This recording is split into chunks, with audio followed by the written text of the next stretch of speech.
Sobat rekan pemirsa, jumpa lagi dengan saya Kipelet Asmoro. Saat ini saya akan menyampaikan kisah mistis warung soto Mbok Yem di Alas Roban. Kejadian ini dari narasumber kita Pak Wibowo. Jadi terjadi tahun 2007. Pak Wibowo ini adalah sopir bis malam, ya, supir bis antar kota antar provinsi, bis akap malam, bersama dengan kernetnya Pak Teguh. Jadi pada tahun 2007,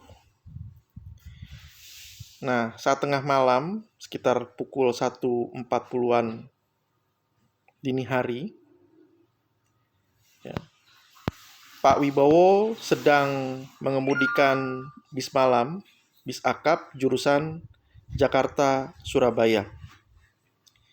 Saat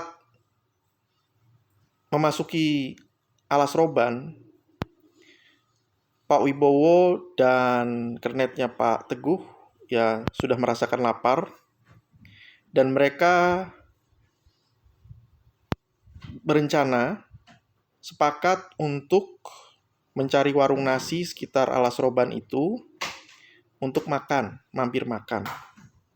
Nah, tepat di daerah Alas Roban, mereka melihat di pinggir jalan ada warung soto sederhana bertuliskan soto ayam Mbok Yem. Kemudian menepilah Pak Wibowo, jadi diparkir di pinggir jalan.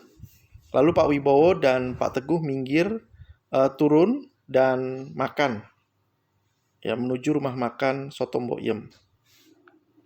Nah, Pak Wibowo sempat memperhatikan sekitar, dia agak sedikit merasa heran sambil makan, ya. Kok para pengunjung di situ, ya, di situ ada mobil-mobil diparkir di depan warung soto. Makanya mereka sepakat nih, kayaknya warungnya cukup ramai dan cukup terang, dengan lampu pijar warna kuning, ya. Mereka sepakat makan di situ karena kelihatan terang, dan mereka masuk dan di dalam ramai gitu, banyak orang makan.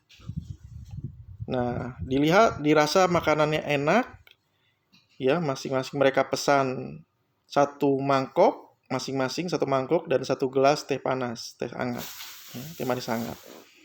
Nah, saat mereka makan, rasanya enak soto itu dan porsinya pas.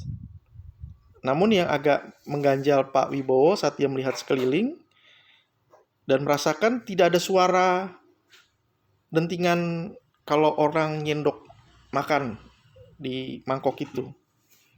Mereka seperti makan tanpa bersuara, ya. Sekelilingnya itu makan tanpa bersuara dan muka mereka pada pucat itu. Nah, setelah selesai makan, Pak Wibowo hendak membayar kepada pemilik warung soto itu, yaitu Mbok Yem. Namun Mbok Yem menolak dengan yang nggak apa-apa, ini rezeki panjenengan.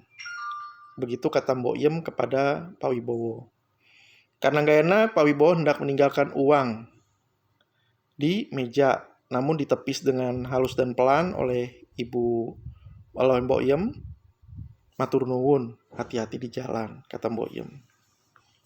Naiklah Pak Wibowo dengan Pak Teguh, lalu Pak Wibowo kembali mengemudikan bisnya.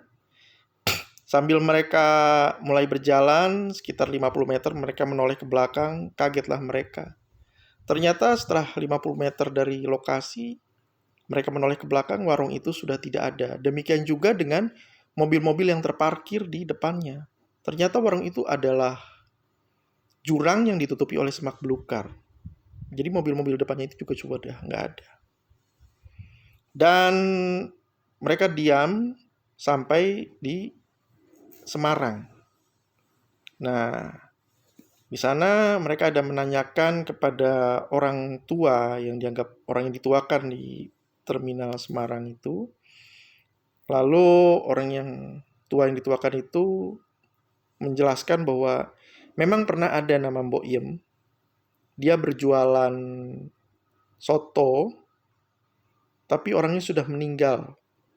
Karena ada kecelakaan bis malam menabrak warungnya dan Mbok Yem meninggal dunia saat itu. Nah, warung Mbok Yem ini muncul sewaktu-waktu untuk menolong musafir atau orang yang berkendara yang sedang merasakan lapar. Dan bila orangnya baik, ramah, sopan, gak ngomong macem-macem, maka akan aman, tidak terjadi celaka. Namun jika orangnya sombong, ngomong macem-macem, suasana hati tidak baik, maka orang itu bisa celaka. Tapi orang bila baik-baik, ramah, sopan, rendah hati, maka akan aman-aman saja sepanjang perjalanan dari warung Mbok Yem menuju tempat tujuan. Demikianlah kisah mistis warung soto Mbok Yem di Alas Roban. Jangan lupa klik subscribe, klik like, tekan tombol lonceng, komentar, dan share ya. Terima kasih.